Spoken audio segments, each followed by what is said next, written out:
വാഴ്ക വയ്യകം വാഴ്ക വയ്യകം വാഴ്ക വളമുടൻ. വേദാദ്രി മഹർഷിയുടെ ജീവചരിത്രം, എൻ്റെ ആത്മചരിത്രം, അധ്യായം 10. ജീവിതം എന്നത് പ്രശ്നങ്ങൾ നിറഞ്ഞ മനസ്സിന്റെ പോരാട്ടമാണ്. ജീവനും ശരീരവും ചേർന്നത് തന്നെ ഒരു പ്രശ്നമാണല്ലോ.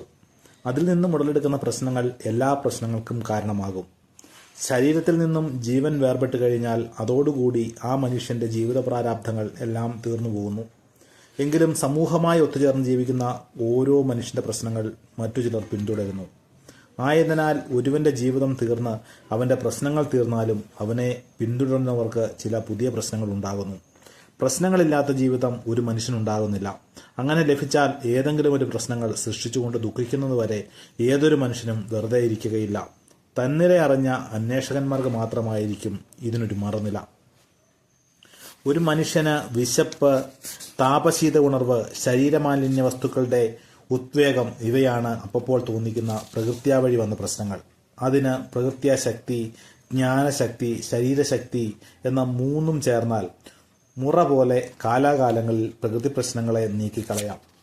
ഇന്ദ്രിയ വശപ്പെട്ട് ജീവിക്കുന്ന മനുഷ്യർക്ക് തന്നെ മറന്ന് അളവ് താണ്ടിയും മുറ മാറിയും പ്രവർത്തിക്കുവാനുള്ള അവസ്ഥയുണ്ടാകുന്നു. ഇതുകൊണ്ടാണ് ജീവിതത്തിൽ പ്രശ്നങ്ങൾ കൃത്രിമമായ രീതിയിൽ അറിവിന്റെ അപര്യാപ്തത മൂലം അനുഭൂതിയിൽ നിന്നുമുണ്ടാകുന്ന പ്രവൃത്തികൾ കൊണ്ട് കൂടുന്നത്. തന്റെ പ്രകൃതിയാലുള്ള ആവശ്യങ്ങൾക്ക് ലഭ്യമായ വസ്തുക്കളെയും സൗകര്യങ്ങളെയും മാത്രം കൊണ്ട് ജീവിക്കാൻ പരിശീലിച്ചാൽ പ്രശ്നങ്ങൾ ഉള്ളതേ അറിയില്ല. ദിനംതോറും അവശ്യവസ്തുക്കളുടെ എണ്ണം കൂടുന്ന അളവിന് ഒരു മനുഷ്യന്റെ ജീവിത പ്രശ്നങ്ങളും കൂടുന്നു. തന്റെ സംരക്ഷണയിൽ ജീവിക്കുന്ന അംഗങ്ങളുടെ എണ്ണം കൂടുന്നതനുസരിച്ച് ആ പ്രാരബ്ധങ്ങൾ വീണ്ടും പല മടങ്ങ് കൂടുന്നു. ഇതെല്ലാം മനസ്സിലാക്കിയ ഒരാൾക്കാണ് പ്രശ്നങ്ങൾ പെരുകാൻ അനുവദിക്കാതെ ഉള്ള പ്രശ്നങ്ങളെ എളുതായി നീക്കിക്കൊണ്ട് അവന് തെളിവോടെ ജീവിക്കാൻ കഴിയുന്നത്. തന്റെ ജീവിതത്തിലും ഇപ്രകാരം സൃഷ്ടിക്കപ്പെട്ട പ്രശ്നങ്ങൾ പലതാണ്. അതിൽ കുട്ടികളില്ലാത്തതും അതിന്റെ ഫലമായി രണ്ടാം വിവാഹം കഴിച്ചതും എനിക്ക് എത്രയോ പ്രശ്നങ്ങൾ ഉണ്ടാക്കി. എങ്കിലും ഞാൻ ചിന്തയിലായിരുന്നു തത്വജ്ഞാനം നേടിയ ശേഷം ആ പ്രശ്നങ്ങളെ നേരിട്ട് എളുപ്പത്തിൽ എനിക്ക് വിജയിക്കുവാൻ കഴിഞ്ഞു. ആദ്യം കുട്ടികളില്ലാത്ത കുറവുണ്ടായിരുന്നു. അത് നാളുകളിൽ മറന്നേപോയി. കൂടാതെ കുട്ടികളില്ലായ്മ എന്ത് കാരണത്താൽ എന്ന ചിന്തയിലായിരുന്നപ്പോൾ എനിക്ക് ചില വിശദീകരണങ്ങൾ ലഭിച്ചു. കുട്ടികളില്ലാത്തതിന് 3 കാരണങ്ങളുണ്ട്. കൗമാരപ്രായത്തിൽ വിവാഹം വേണ്ടെന്ന് വെച്ച് സന്യാസം സ്വീകരിക്കൽ, ശരീരരോഗത്താൽ ബീജം നശിച്ചു പോകൽ, വിനകൾ ക്ഷയിച്ച് പരമ്പൊരുളോട് ചേർന്ന് ജീവൻ ചേർന്ന് നിൽക്കുന്ന തപസ്സിദ്ധി. ഇതിൽ 3ാമത്തെ കാരണത്താലാണ് എനിക്ക് കുട്ടികൾ ജനിക്കാതെ പോയതെന്ന് ഞാൻ വ്യക്തമായി ഉണർന്നു. എൻ്റെ ചെറുപ്രായത്തിൽ എപ്പോഴും ഞാൻ ഭജനകൾക്ക് പോകുമായിരുന്നു. അവിടെ തായുമാനവർ പാട്ടുകളിൽ ഒന്നായ അങ്കിക്കിലാതപടി എന്നാരംഭിക്കുന്ന ഗാനം ഞാൻ വളരെ വൃത്തിയായി പാടുമായിരുന്നു. ആ ഗാനത്തിൻ്റെ പൊരുളറിഞ്ഞ് അതേ നിലയിൽ ആഴ്ന്നു പാടുമായിരുന്നു. പിന്നീട് വീട്ടിലെത്തിയ ശേഷവും ഞാൻ ആ ഗാനത്തിൽ മനസ്സു മയങ്ങി രസിക്കുമായിരുന്നു.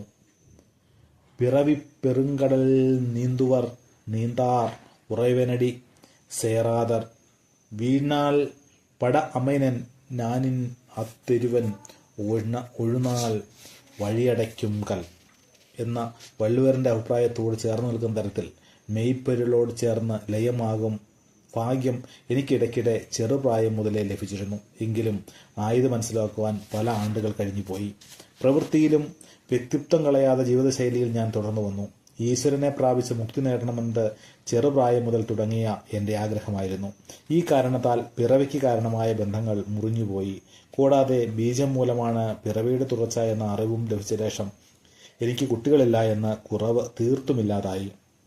എൻ്റെ ഭാര്യയ്ക്കും ജ്ഞാനാംബികയെ വളർത്തുവാനുള്ള അവസരം ലഭിച്ച ശേഷം ഒരു പരിധിവരെ കുട്ടികളിന്മേലുള്ള ദാഹമൊടുങ്ങി.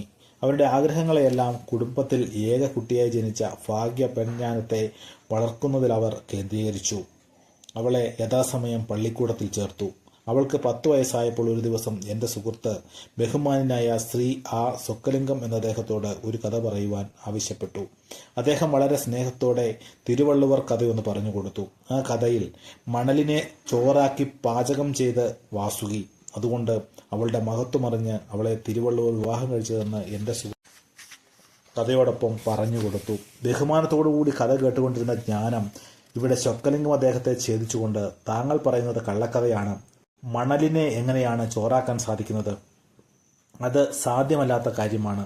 അതുകൊണ്ട് ഇപ്രകാരം കളവായ കഥ എന്തിനാണ് താങ്കൾ പറയുന്നത് എന്നവൾ ചോദിച്ചു. എൻ്റെ സുഹൃത്ത് എന്തൊക്കെയോ സമാധാനം പറഞ്ഞു നോക്കി. ഒന്നും ഏറ്റില്ല. ആ സമയത്ത് ഞാൻ അവിടെ എത്തി. ഉടനെ സുഹൃത്ത് എന്നെ നോക്കി. ഞാൻ തിരുവള്ളുവർ കഥ പറഞ്ഞു കൊടുത്തു. അതിൽ ഉള്ള മണലിനെ ചോറാക്കി പാചകം ചെയ്ത സംഭവം തെറ്റാണെന്ന് ജ്ഞാനം വാദം ചെയ്യുന്നു. താങ്കൾ എന്തെങ്കിലും അവൾക്ക് കുറച്ച് സമാധാനം പറയാമോ എന്ന് അദ്ദേഹം എന്നോട് ചോദിച്ചു. ഞാൻ ഉടനെ അവരോടൊപ്പം അവിടെ ഇരുന്നു. കഥ ശരി തന്നെയാണ് പ്രിയേ, പക്ഷേ അർത്ഥം അതിൽ മറയ്ക്കപ്പെട്ടിരിക്കുന്നു എന്ന വസ്തുതയെ ഞാൻ അവൾക്ക് മനസ്സിലാകുന്ന രീതിയിൽ വിശദീകരിച്ച് പറഞ്ഞു നൽകി. അവൾക്കതിൽ തൃപ്തിയായി. സുഹൃത്തിനും സമാധാനമായി. 2 ദിനങ്ങളിൽ ആ സംഭവം കവിതകളായി തീർന്നു. അവകളെ പാടി നോക്കൂ. എൻ്റെ മകൾ ജ്ഞാനമെന്ന കുട്ടി ഒരു നാൾ എൻ്റെ സ്നേഹിതനെ നോക്കി കഥ പറയൂ എന്നാൾ. മനസ്സു വളരെ ആവേശം കൊണ്ട വടക്കു മഹാമുനി വള്ളുവർ കഥ പറഞ്ഞദ്ദേഹം. നിന്റെ കഥ ശരിയല്ല, മണലിനെ ചോറാക്കി ഒരാൾക്കും പാകം ചെയ്യുവാൻ കഴിയുകയില്ലെന്നവൾ.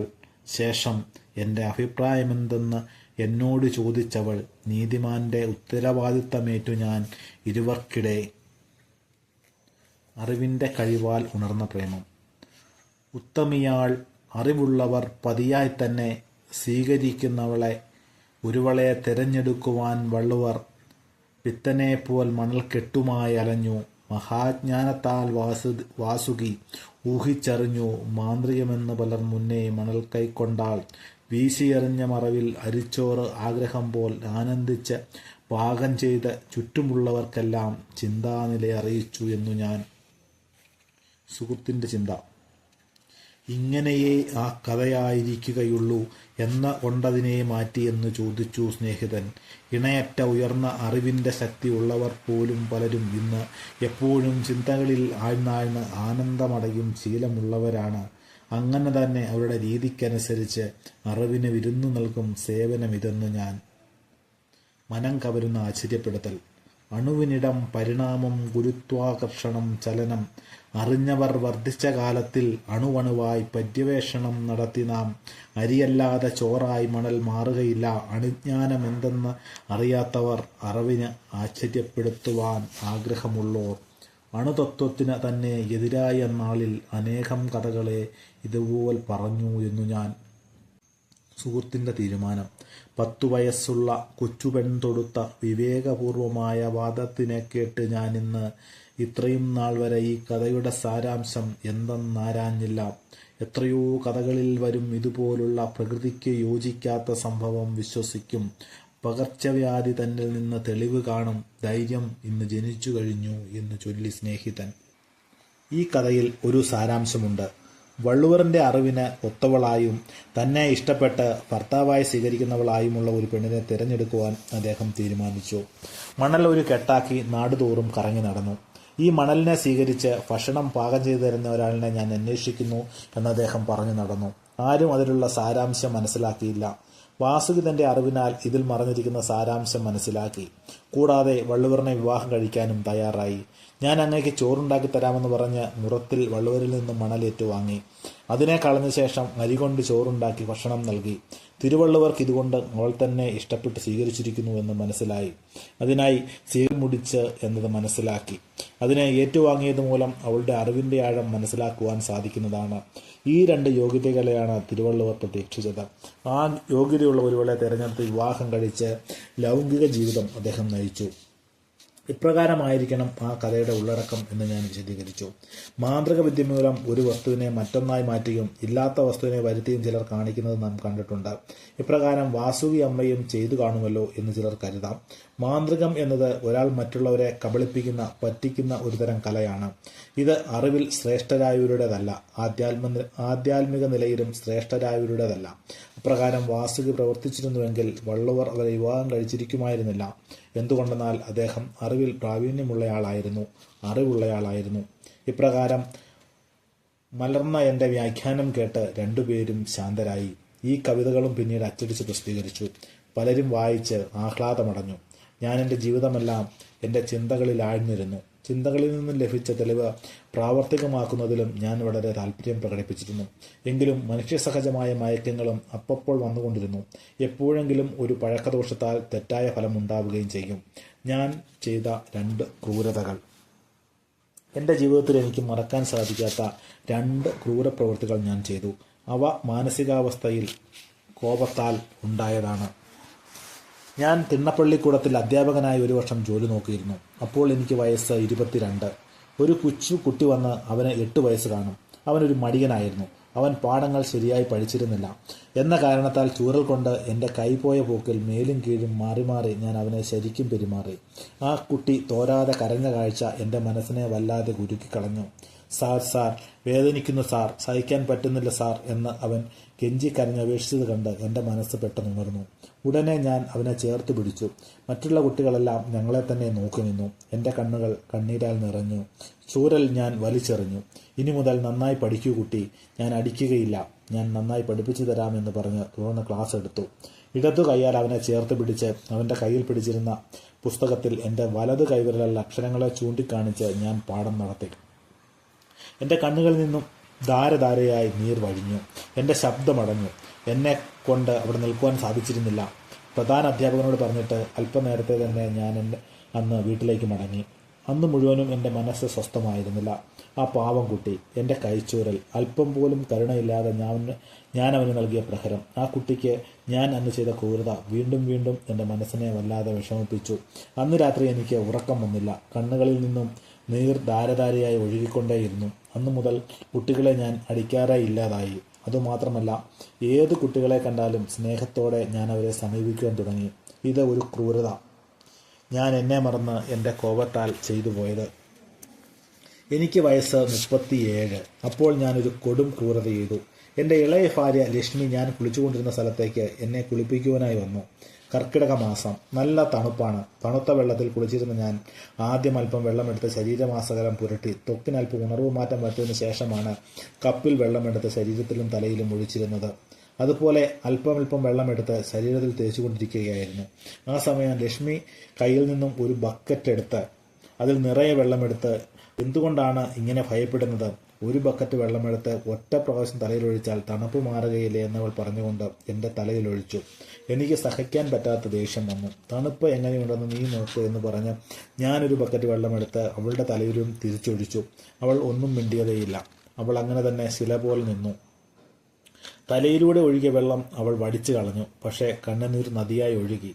സാരിത്തുമ്പെടുത്ത് കണ്ണുനീർ തുടച്ചുകൊണ്ട് അവൾ വിതുമ്പി. അവൾക്ക് അല്പം തണുപ്പേറ്റു എന്നതൊന്നും അത്ര വലിയ ക്രൂരതയല്ല. പക്ഷേ അവൾ തൻ്റെ ഭർത്താവാണെന്ന അവകാശത്താൽ കളിയായി എൻ്റെ ദേഹത്ത് തണുത്ത വെള്ളമൊഴിച്ചു. എന്നാൽ ഞാൻ അവളെ വിഷമിപ്പിക്കുന്ന തരത്തിൽ ദേഷ്യപ്പെട്ട് അവളോട് പെരുമാറിയ വിധം വളരെ ക്രൂരതയായി പോയെന്ന് ഞാൻ മനസ്സിലാക്കി.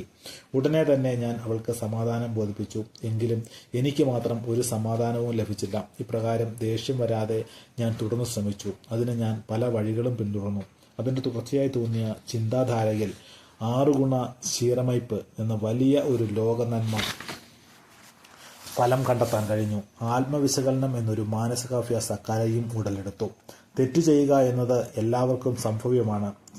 ചിന്താധാരകളില്ലാത്തവർ ആ തെറ്റുകൾ കൂട്ടിക്കൊണ്ടേ പോകുന്നു. ചിന്താബലമുള്ളവർ തെറ്റ് ചെയ്താൽ അതിൻ്റെ ദൂഷ്യം മനസ്സിലാക്കി താൻ ഇനി ആ തെറ്റ് ആവർത്തിക്കാതിരിക്കുവാൻ പരിശ്രമിക്കുകയും മറ്റുള്ളവർ അത്തരത്തിലുള്ള തെറ്റുകൾ ചെയ്യാതിരിക്കുവാൻ എന്ത് മാർഗമുണ്ടെന്ന് പരീക്ഷണം നടത്തി ഫലം കണ്ട് പകർന്നു നൽകുകയും ചെയ്യും. ഇപ്രകാരമുള്ള ശ്രമഫലമായി സൃഷ്ടിക്കപ്പെട്ട കവിത ഇതാ വായിക്കൂ. അറിവിനെ ഇന്ദ്രിയങ്ങളിൽ അധികനാൾ അഭ്യസിച്ചു ഞാൻ, അതിൻ്റെ ഫലം ഉണർച്ചികൾ അറിവിനെ ജയിച്ചു. അറിവിനെ അറിവിനാൽ അറിയാൻ ഞാൻ അഭ്യസിച്ചു.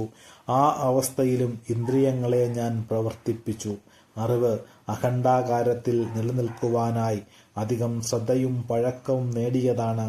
അറിവ് ഇന്ദ്രിയങ്ങളെ അറിഞ്ഞതാണ്, ജയിച്ചതാണ്. അവിടെ വരൂ ശാന്തി വേണ്ടവർ.